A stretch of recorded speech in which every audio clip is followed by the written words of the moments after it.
오늘 요한복음 17장 두 번째 말씀 같이 나누겠습니다. 어제가 6월 10일 60항쟁이었습니다. 30년 전에 아직도 몸에서 최루탄 가스가 나는 듯한 착각이 듭니다.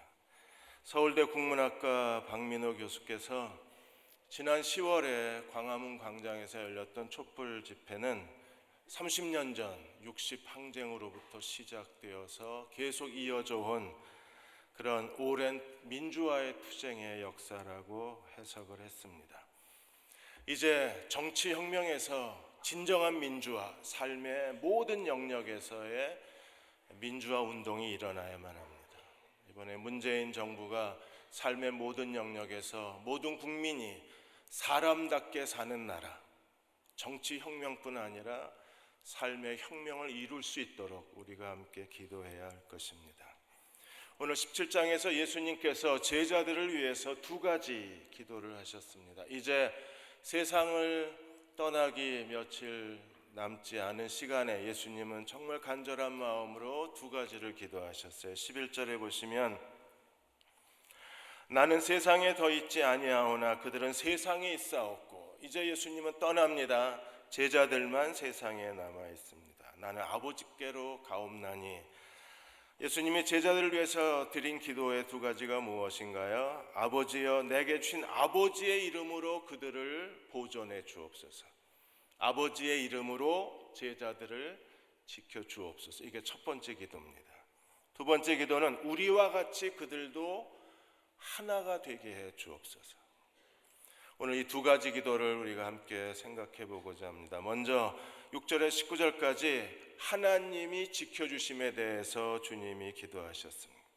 제자들은 아버지의 것이라고 주님이 말씀하셨어요. 아버지의 것인데 주님의 것이 되었습니다. 그러므로 제자들은 이중적 소유주가 있습니다. 6절에 보시면 세상 중에서 내게 주신 사람들, 내게 주신 사람들은 어떤 사람들인가요? 그들은 아버지의 것이었는데 내게 주셨다고 했습니다. 우리는 구원받은 모든 하나님의 자녀들은 아버지의 소유입니다. 그들이 예수님의 것이 되었어요. 그리고 9절에도 이렇게 말씀했습니다. 내가 그들을 위하여 비옵나니 내가 비옵는 것은 세상을 위함이 아니요 내게 주신 자들을 위함이니 그들은 아버지의 것입니다. 그리고 10절에 공동 소유에 대해서 이렇게 말합니다. 내 것은 다 아버지의 것이요 아버지 것은 다 내 것입니다. 우리가 하나님의 소유라는 이 소식을 듣고 우리는 마음에 안심이 됩니다. 왜냐하면 구원받은 모든 하나님의 백성이 하나님의 소유가 된다면, 예수님이 하나님이 예수님께 우리를 맡기셨다면 우리는요, 이 세상이 아무리 힘들고 어려워도 안심할 수가 있습니다. 하나님이 자기 것을 지켜주실 것을 믿기 때문입니다.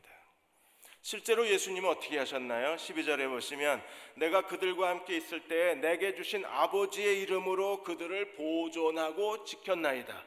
예수님의 지키심은 성적이 어떻게 됐을까요? 주님은 그 중에 하나도 멸망하지 아니하고, 정말 100점짜리 사역을 하신 거예요. 하나도 잃어버리지 아니하고 멸망하지 아니하고, 다만 누구만 그랬어요? 멸망의 자식 가룟 유다만 성경이 예언한 대로 그가 성경이 이루어지고, 나머지 주신 자들에 대해서는 주님이 아버지의 이름으로 지키셨습니다. 그 주님이 오늘 우리를 지키고 계심을 우리가 믿어야 합니다. 누가 하나님의 지키심의 대상이 될 수 있나요? 8절에 보시면 하나님의 말씀을 받아들이고 그 말씀을 통해서 예수 그리스도가 하나님의 보내신 자임을 알고 예수 그리스도를 믿는 자가 되면 우리는 거듭난 하나님의 자녀가 되고 하나님께서 우리를 보호하시는 그 은혜 안에 머물 수 있습니다. 하나님이 우리를 어떻게 지켜주시나요? 시편 121편 7절과 8절에 이렇게 말했습니다. 여호와께서 너를 지켜 모든 환난을 면하게 하시고, 하나님이 지키시며 우리에게 어떤 일이 일어나나요? 모든 환난을 하나님께서 이겨내게 해주신다고 하셨습니다. 또 내 영혼을 지켜주시리라. 그리고 여호와께서 너의 출입을 지금부터 영원히 지키시리로다.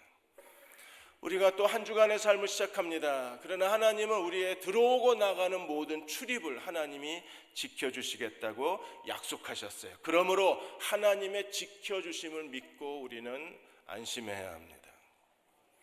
이번에 잔 파이퍼 목사님이 서울 온누리교회에 오셔서 사경회를 하셨을 때 그 통역한 목사님이 정재륜 목사님이십니다. 미국에서 공부하시고 목회를 하시다가 이제 온누리교회 초대로 오셨는데 30년 전에 부모님하고 미국에 이민을 갔습니다. 대구에서 섬유공장 크게 하시다가 사업이 망하고 이제 새로운 출발을 위해서 미국에 이민을 가셨습니다. 부모님 필라델피아 샌프란시스코에서 부모님이 액세서리 소매상을 하셨어요. 근데 어느 날 장사가 너무 안 되고 어느 날 이제 월세를 내야 되는데 집 가게세도 내고 이제 방세도 내야 되는데 480불이 모자르더랍니다. 480불을 지급하지 않으면 이게 또 이자를 물어야 되고 어려움을 당하니까 이제 어머니가 남편을 부르고 정재륜 목사님하고 이제 여동생을 불러서 같이 네 식구가 가게 바닥에 무릎을 꿇고 손을 잡고 기도하기를 시작한 거예요. 기도하다가 콧물을 흘리고 기도를 했습니다. 그 순간에 가게의 문을 닫지 않고 기도하는 바람에 누군가 인기척이 나서 보니까 흑인 두 사람이 물건을 사러 들어온 거예요. 흑인들이 얼마나 놀랐겠습니까? 네 가족이 무릎 꿇고 앉아서 콧물이 돼서 기도하고 있었으니까. 어머니가 미안해서 얼른 눈물을 닦고 쇼핑하시라고 안내를 해드렸는데 그날 2명의 흑인이 물건을 액세서리를 구매해 갔는데 그 두 사람의 구매한 금액이 정확하게 480불이었습니다. 보통 한 사람이 들어와서 30불 내지 40불밖에 사지 않고 그것도 거의 다 카드로 물건을 구매하는데 이 두 사람은 들어와서 현찰이 필요했는데 그 은혜를 보고 정재륜 목사님이 성장을 하고 이제 하나님의 종이 되어서 이제 온누리교회에서 사역을 하고 있는 겁니다. 하나님께서 우리를 세상에 남겨 두셨습니다. 그러므로 우리는 세상 속에서 하나님을 섬기는 종들입니다. 세상과 교회의 관계를 우리는 알아야 합니다. 오늘 16절에 예수께서 이렇게 말씀하셨습니다. 내가 세상에 속하지 아니한 같이 그들도 세상에 속하지 아니하였나이다. 우리는 세상에 살지만 세상에 속한 자가 되어서는 안 됩니다. 세상의 가치관과 세상의 율례와 그리고 세상의 철학을 따라서 살아갈 수가 없습니다. 18절에 아버지께서 나를 세상에 보내신 것 같이 나도 그들을 세상에 보내었나이다. 하나님이 예수님을 세상에 보내신 것처럼 예수님도 우리를 세상에 보낸 바 되었습니다. 그러므로 우리는 세상에 살지만 세상에 보냄을 받은 사람들입니다. 우리는 세상의 빛과 소금의 사명을 감당함으로 하나님께 영광을 돌려야만 합니다. 우리가 세상에 사는데 우리가 그리스도를 따라가는데 정말 어렵게 만드는 그 두 가지 적이 있습니다. 그 하나가 세상이고 그 하나가 악입니다. 14절에 보시면 내가 아버지의 말씀을 그들에게 주었사오며 세상이 그들을 미워하였어. 세상은 우리를 미워하고 세상은 우리를 핍박하고 세상은 우리를 유혹하고 온갖 그들이 만든 가치관으로 우리를 얽어매려고 합니다. 그리고 15절에 내가 비옵는 것은 그들을 세상에서 데려가기 위함이 아니요 악에 빠지지 않도록 보존하시기를 위함이라. 세상과 악이 우리로 하여금 그리스도를 따라가는데 주춤거리게 만드는 내면의 적이요 또 외부의 적이기도 합니다. 하나님은 이러한 두 가지 우리의 큰 방해거리로부터 우리를 지켜주시고 하나님이 우리를 보존해 주실 것입니다. 하나님이 우리를 지켜주신다고 하셨을 때 하나님은 어떤 사람으로 우리를 지켜주시길 원하는 걸까요?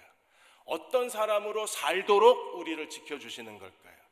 오늘 17절에 이렇게 말했습니다. 그들을 진리로 거룩하게 하옵소서. 아버지의 말씀은 진리니이다. 하나님이 우리를 세상에서 어떤 사람으로 지켜주시나요? 하나님의 말씀은 진리고 진리로 거룩한 자로 살도록 하나님이 지켜주시는 거예요. 19절에 또 그들을 위하여 내가 나를 거룩하게 하오니 이는 그들로 진리로 거룩함을 얻게 하려 함이라.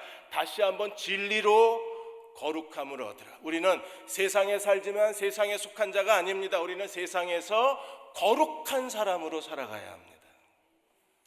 공동번역에는 17절 19절을 이렇게 번역했습니다. 17절에 이 사람들이 진리를 위하여 몸을 바치는 사람이 되게 하여 주옵소서. 진리로 거룩해진다는 말을 개역개정의 이 표현을 공동번역에서는 진리를 위하여 목숨을 바치는 사람이 되게 해 주옵소서. 그리고 19절에 이렇게 해석했습니다. 내가 이 사람들을 위하여 이 몸을 아버지께 바치는 것처럼. 예수님이 어떻게 하셨나요? 우리를 위해서 자기 목숨을 그리스도의 십자가에서 자기 목숨을 희생제물로 하나님께 바치셨습니다. 하나님께 자기 목숨을 봉헌하셨습니다. 그런 것처럼 우리를 위하여 자기 목숨을 바치신 것처럼 우리도 또한 하나님을 위하여 우리의 온몸을 바치게 하려 함이라. 진리를 위해서 온몸을 바쳐라. 하나님을 위해서 온몸을 바쳐라. 이 둘은 하나입니다. 우리가 이 땅에 살아가는 동안에 참된 진리가 무엇인가? 예수께서 우리에게 가장 큰 두 가지 명령을 하셨습니다. 하나는 그리스도의 지상명령입니다. 너희는 가서 모든 족속을 제자로 삼으라. 하나님께서 우리를 세상에 남겨놓으신 이유는 그리스도가 하셨던 일을 대신하길 원하시는 거예요. 주님이 하셨던 일을 우리가 계속해야 합니다. 여기에 선교적 사명이 있습니다. 동시에 우리는 그리스도의 세 계명에 순종하는 사람이 되어야 합니다. 하나님을 사랑하되 마음과 뜻과 목숨과 우리의 가진 힘을 다하여 하나님을 사랑하고 또 내 이웃을 내 몸과 같이 사랑하라고 말씀하셨어요. 온몸을 바쳐서 순종해야 할 하나님의 말씀이 있다면 우리는 그리스도의 지상명령에 순종하고 또 내 이웃을 내 몸과 같이 사랑하라는 이 말씀에 순종해야 합니다. 이 두 하나님의 그리스도의 명령에 순종하는 사람들이 자기의 온몸을 하나님께 바치는 사람들입니다. 우리가 날마다 하나님 말씀에 우리 자신을 바치지 않는다면 우리는 이 땅에서 하나님이 원하시는 진정한 거룩한 삶을 성취해낼 수가 없습니다. 종교개혁이 일어났던 비텐베르크의 복음주의 설교 교육원의 칼 울리히스 목사님이 종교개혁에 대해서 이렇게 얘기했습니다. 마틴 루터가 처음에 종교개혁을 목적으로 비텐베르크 성장에 95개 반박문을 붙인 게 아니었습니다. 그는 단순히 신학 토론을 하자고 95개의 반박문을 성전 예배당문에다 붙여놓았습니다. 그런데 하나님은 그것을 통해서 종교개혁이라는 거대한 불길을 일으키신 거였었어요. 마틴 루터는 두 가지 확신이 있었습니다. 하나는 개혁은 사람이 하는 일이 아니라 개혁은 하나님만이 하시는 일이라는 확신을 가졌습니다. 여러분, 어떤 뛰어난 사람도 어떤 뛰어난 조직가도 어떤 뛰어난 리더십을 가진 사람도 개혁을 만들어낼 수는 없습니다. 개혁을 할 만한 능력과 개혁을 할 만한 자격을 갖춘 사람은 없습니다. 개혁은 오직 하나님만이 하실 수 있습니다. 또 하나 중요한 확신은 마틴 루터는 하나님의 말씀만이 개혁을 이룰 수 있다는 확신입니다. 그는 철저하게 말씀의 사람이 되어서 하나님 말씀을 연구하고 하나님 말씀을 순종하고 말씀을 가리키는데 온 힘을 다 기울였습니다. 루터는 말씀만이 개혁의 원동력이 된다는 사실을 알고 하나님 말씀이 살아있어야 그래야 하나님이 개혁을 이끌어내실 수 있다는 확신을 가지고 그는 하나님 말씀을 전하고 가르치고 설교하는데 온 힘을 다 기울였어요. 온몸을 다하여 설교하다가 그는 40세가 넘어가면서 이미 몸이 망가지기 시작했습니다. 몸이 병들기 시작했습니다. 병든 몸을 이끌고 그는 말씀을 듣기 원하는 모든 교회에 찾아가서 하나님 말씀을 전했어요. 오늘 우리도 하나님 말씀에 우리 자신을 몸을 바쳐야 하고 하나님께 우리 몸을 바쳐야 합니다. 그때 하나님께서 우리를 지켜주시고 우리는 비로소 하나님께서 원하시는 세상의 빛과 소금으로서의 거룩한 사명을 감당할 수 있습니다. 두 번째 기도는 20절에서 26절까지 하나가 되라는 기도입니다. 예수님은 제자들을 위해서 기도할 뿐 아니라 장차 예수를 믿게 될 미래의 제자들을 위해서도 기도하셨어요. 20절에 보시면 내가 비옵는 것은 이 사람들만 위함이 아니요 또 그들의 말로 말미암아 나를 믿는 자들도 위함이라. 지금 미래에 계속해서 예수 그리스도를 믿고 구원받는 사람들이 늘어나고 있습니다. 그리고 장차 어느 날 모든 민족과 열방과 나라와 족속이 어린 양의 보좌 앞에 무릎을 꿇고 어린 양을 찬양하는, 그 어린 양의 은혜를 찬양하는 영광스러운 그날이 올 때까지 주님은 이 기도를 계속하실 것입니다. 신학자 호킨스는 예수께서 하신 일에 대해서 이렇게 설명했습니다. 영화롭게 된 하나님의 아들은 세상의 신실한 제자들, 곧 메시아적 회중을 생겨나게 하심으로 자신의 일을 완성하셨다고 하셨습니다. 예수님이 하신 일은 메시아적 회중을 창조하신 일입니다. 메시아적 회중은 어떤 사람들입니까? 그들은 하나님의 능력으로 그들의 속해 있던 세상에서 예수 그리스도를 믿고 구원받아서 하나님의 우주적 교회에 참여한 사람들입니다. 우리는 예수 그리스도를 믿고 거듭나서 성령 안에서 예수 그리스도의 몸이라는 하나님의 새로운 공동체의 지체로 참여한 사람들입니다. 이 예수 그리스도의 몸으로서의 우주적 교회가 바로 그리스도가 이 세상에서 완성하고자 했던 하나님의 공동체입니다.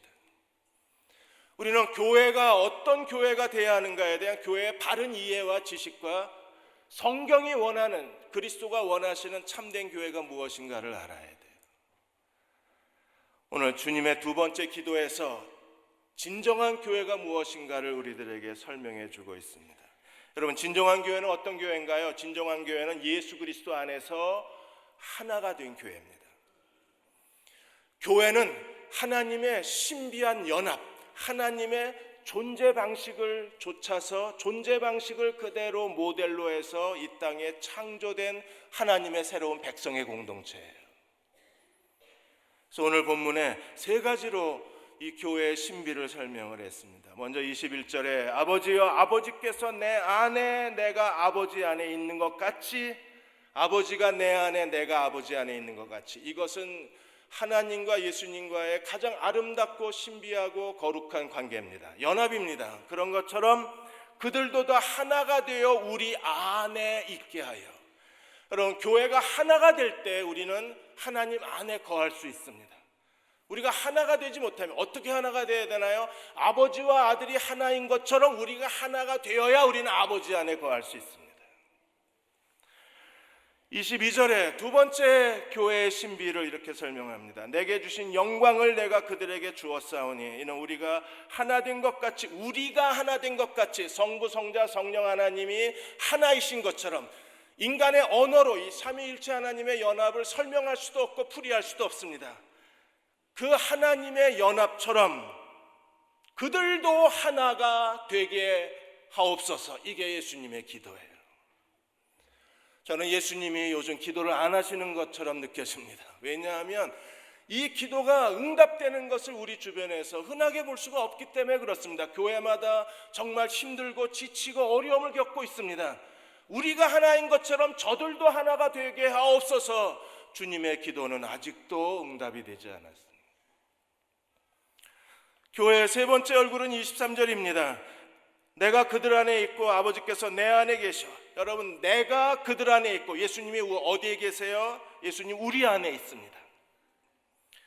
그리고 아버지가 어디에 계십니까? 그리스도 안에 있습니다. 우리가 그리스도 안에 있고 그리스도가 아버지 안에 있다면 우리는 어디 있는 거예요? 아버지 안에 있는 겁니다. 안에 있고 안에 있는 거예요. 이게 교회의 신비입니다.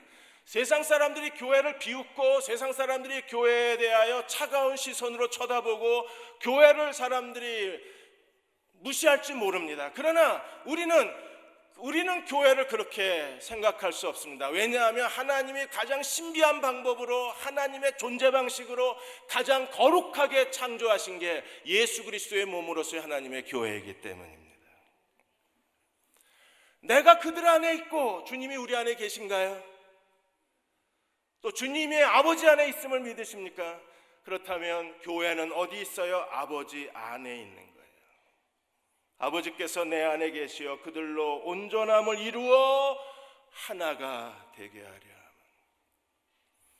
오늘 교회가 추구해야 될 가장 중요한 사명은 온전함을 이루어 하나가 되는 겁니다. 교회는 보이지 않는 하나님의 계시적 존재입니다. 우리가 하나가 되어야만 하나님의 구속사적 목적과 선교적 사명이 성취가 되는 거예요. 우리가 하나가 되면 어떤 일이 벌어질까요? 먼저 21절에 어떤 일이 벌어집니까? 세상으로 하여금 아버지께서 나를 보내신 걸 믿게 하옵소서. 세상이 언제 그리스도가 하나님 보내신 메시아임을 믿게 됩니까? 교회가 하나가 될 때. 우리가 그리스도의 사랑으로 하나가 될 수만 있다면 세상은 그리스도께서 하나님의 메시아임을 믿게 될 것이라고 약속해 주셨습니다. 23절에 세상이 하나님의 사랑을 알게 될 것이라고 주님이 말씀하셨어요. 23절에 이루어 하나가 되려 함은 아버지께서 나를 보내신 것과 또 나를 사랑하신 것 같이 그들도 사랑하신 걸 세상이 알게 하려 함이라. 예수께서 하나님의 아들로 이 세상에 오셨을 뿐 아니라 하나님께서 독생자 예수 그리스도를 아끼지 아니하시고 우리에게 주시기까지 우리를 사랑하시고 그리스도가 자기 목숨을 버리시기까지 우리를 사랑하신 하나님의 그 큰 사랑을 누가 아나요? 교회가 하나 될 때 세상은 하나님의 사랑을 깨닫게 될 것입니다. 24절에 마지막 교회가 하나 될 때 이 세상에 퍼부어지는 하나님의 은혜와 예수 그리스도의 죽음의 구속사의 사역이 어떻게 완성될 수 있나요? 24절에 아버지께서 창세전부터 나를 사랑하심으로 내게 주신 영광을 그들로 보게 하시기를 원하노라. 세상이 아버지의 영광을 보게 될 것입니다. 예수 그리스도의 영광을 보게 될 거예요. 예수님의 영광이 무엇입니까? 십자가에 죽으시고 부활하셔서 마침내 승리하시고 하나님 보좌 우편에 앉아 계시고 성령을 통해서 지금 하나님의 거룩한 공동체가 예수 그리스도의 몸으로 이 땅에 창조되었습니다.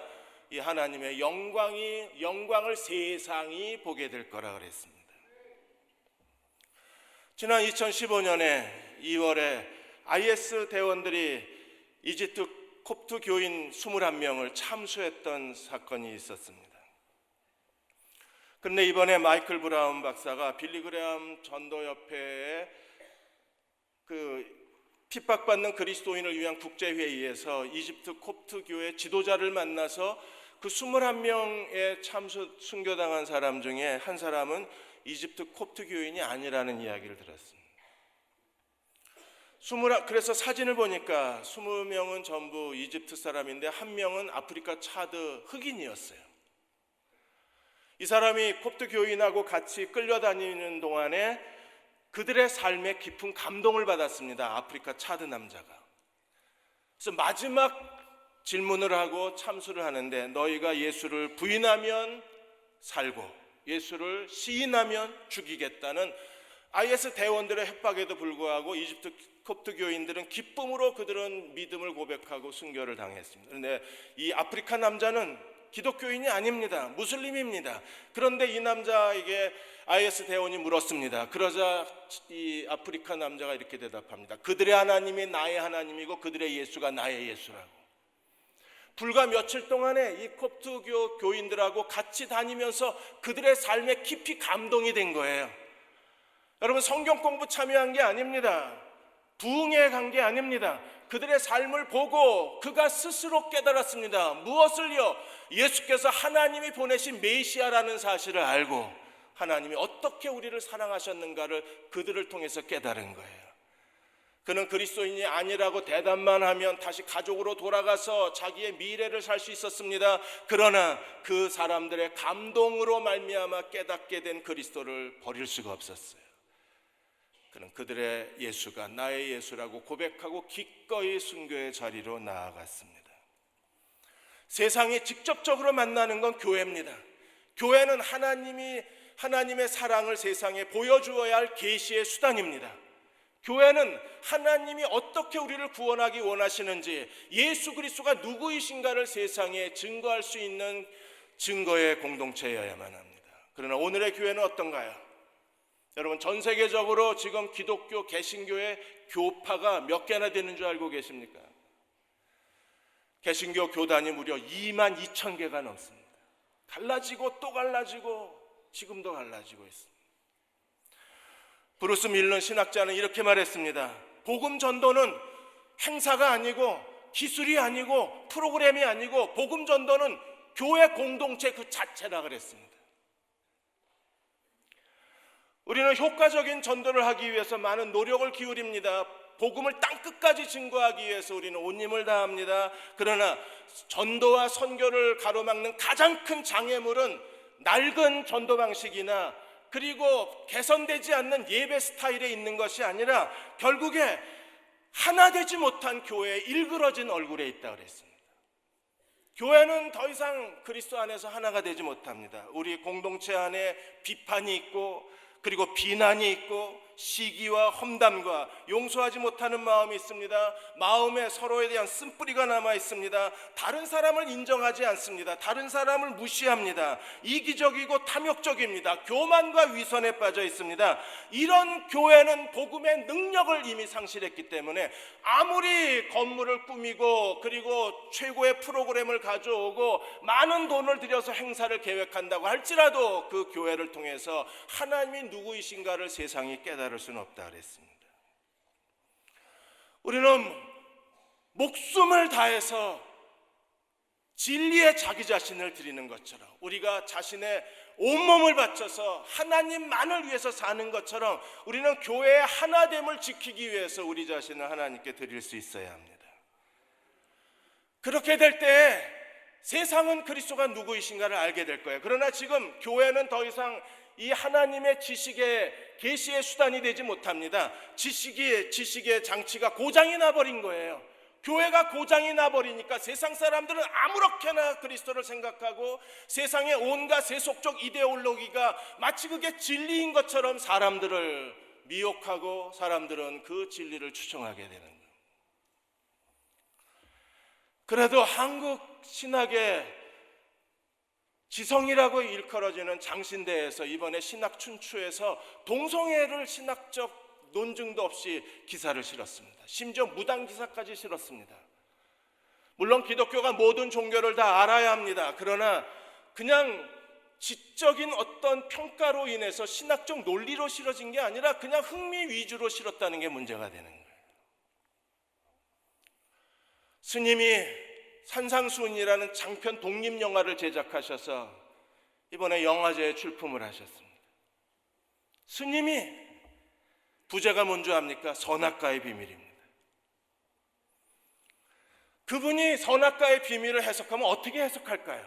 그게 장편 독립영화로 제작해서 많은 사람들이 보게 될 때 사람들은 선악과의 비밀을 어떻게 이해할 수 있을까요?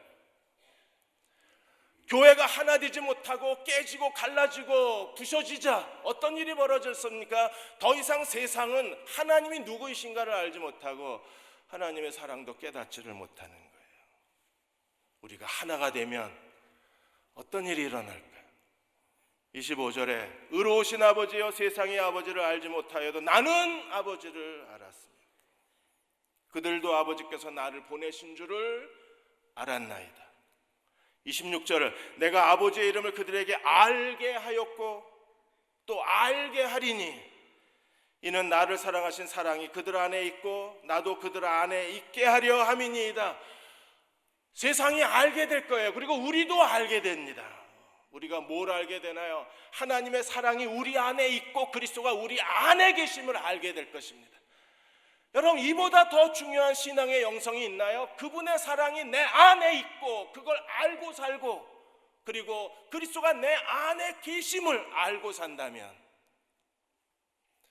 그게 그리스도를 따르는 삶이 아닐까요? 우리가 하나님의 사랑으로 온전함을 이루어서 자기를 낮추고 다른 사람을 먼저 존중할 줄 알고 겸손으로 서로 허리를 동이고, 여러분 가정에서 남편과 아내가 비난하고 살면 그 가정이 행복할 수 있나요? 부모와 자녀가 만날 때마다 다투고 싸우면 그 가정에서 우리가 기쁨을 얻을 수 있나요? 다투고 싸우는 정치를 보는 것만 해도 우리는 마음에 허탈감이 드는데 교회 생활도 가능한 서로가 인정을 해주고 서로 존중해주고 하나님이 우리를 그리스도 안에서 하나가 되게 해주셨다는 것을 믿고 우리가 하나가 될 수 있는 게 아닙니다. 우리를 하나로 만드신 분은 하나님이십니다. 하나님이 하나로 만들어 주신 것을 우리는 지키고 유지하는 거지 우리가 하나로 만들 수는 있는 건 아니잖아요. 그렇게 서로 사랑할 때 우리는 비로소 하나님의 사랑이 우리 안에 살아있고 그리스도가 우리 안에 살아계심을 확신할 수 있습니다. 에베소 3장 20절 21절에 우리 가운데 역사하시는 능력대로 우리가 구하는 것이나 생각하는 모든 것에 더 넘치도록 능히 하실 이에게. 하나님은 어떤 분이신가요? 우리가 생각하는 거하고 구하는 것보다 더 많이 주실 수 있는 하나님이십니다. 넘치도록 채워주실 수 있는 분이십니다. 언제 그렇게 하시나요? 21절에 교회 안에서와 그리스도 예수 안에서 영광이 대대로 영원무하기를 원하노라. 교회 안에서와 그리스도 예수 안에서 교회가 영광을 얻고 예수 그리스도가 우리 안에서 높임을 받으실 때 우리가 주님께 구하고 생각하는 것보다도 넘치도록 우리를 채워주셔서 하나님이 우리와 함께 계시다는 걸 세상에 증거해 주실 것입니다. 국민일보에 기적을 품은 아이들 연재기사가 실리는데 거기에 민재 학생의 이야기가 실렸습니다. 김민재 아이는 지적장애 1급입니다. 그리고 뇌병변장애 6급입니다. 복합장애를 가졌습니다. 숟가락을 들어서 밥도 먹을 수 없고 대소변을 가리지도 못합니다. 어머니 최정화 집사가 이 민재를 치료하면서 1억의 빚을 졌습니다. 집을 다 팔고 가진 걸 다 쏟아 부었는데도 빚이 많이 남았습니다. 그러는 가운데 남편은 이 모든 게 다 귀찮다고 가족을 버리고 떠나버렸습니다. 혼자 남아서 최정화 집사는 밤과 낮으로 일하면서 아이를 치유하고 어떻게 하든 이 아이와 함께 살아가려고 몸부림을 치는 겁니다. 근데 기자가 이 민재네 집에 방문했을 때 민재네 집이 어둡고 답답할 줄 알았는데 너무나 따뜻하고 환한 느낌이었어요. 그래서 어떻게 이렇게 환한 표정으로 사실 수 있느냐고 기자가 물었을 때 현관에 붙여준 성경 구절을 손가락으로 가리켰습니다.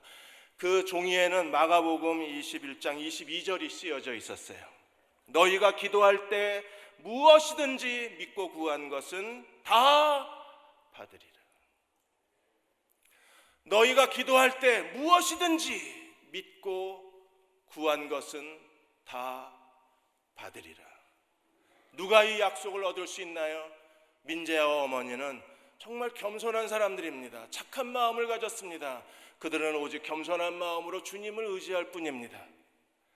오늘 우리가 그리스도 안에서 서로 사랑으로 하나가 되고 하나님의 진리의 말씀을 지키기에 온몸을 바치는 교회가 될 수만 있다면 하나님 이보다 더 놀라운 약속으로 우리를 인도해 주실 것입니다. 날마다 사랑 안에 거하고 주님 안에 거하고 사는 믿음의 종들이 되시기를 주의 이름으로 축원합니다. 다 일어나셔서 216장 1절하고 4절 부르고 기도하고 축도하겠습니다. 성자의 귀한 몸 날 위하여.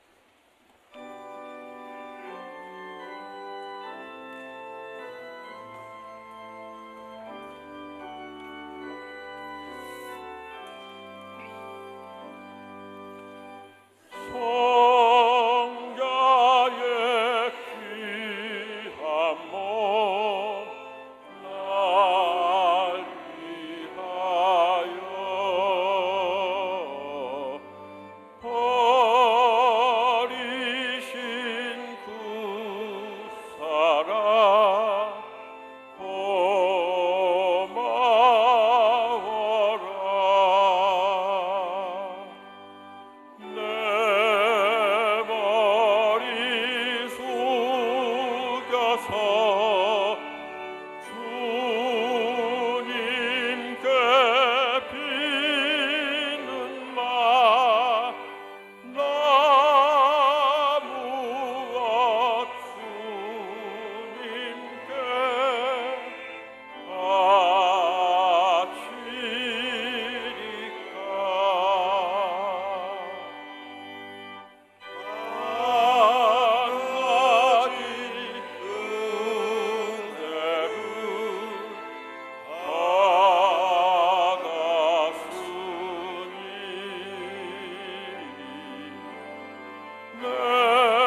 변화되는 것도 하나님이 하시는 일입니다.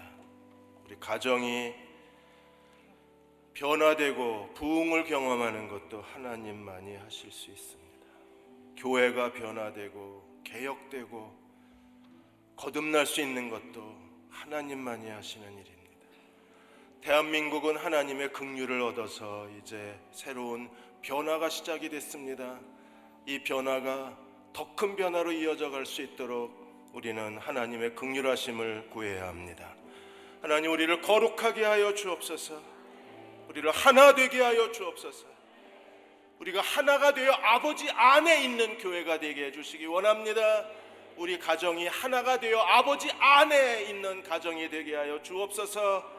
그리하여 날마다 주님과 믿음으로 동행하게 하여 주시고 하나님이 지켜주시는 가정이 되게 하여 주시고 세상의 빛과 소금으로서의 하나님을 증거할 수 있는 축복의 통로로 쓰임받게 하여 주옵소서.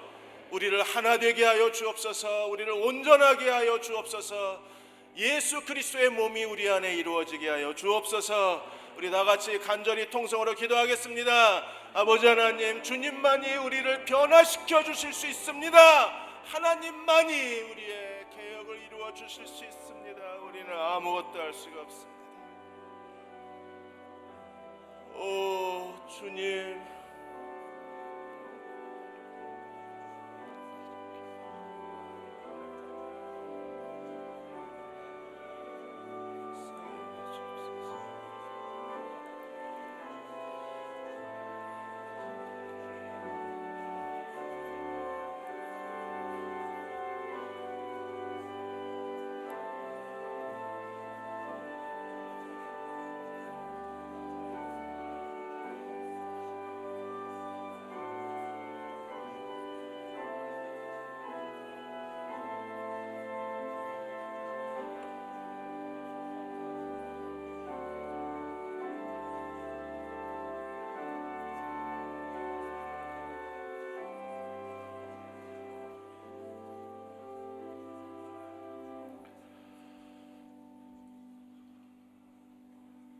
하나님, 저희를 용서하시고 긍휼하심을 베풀어 주옵소서.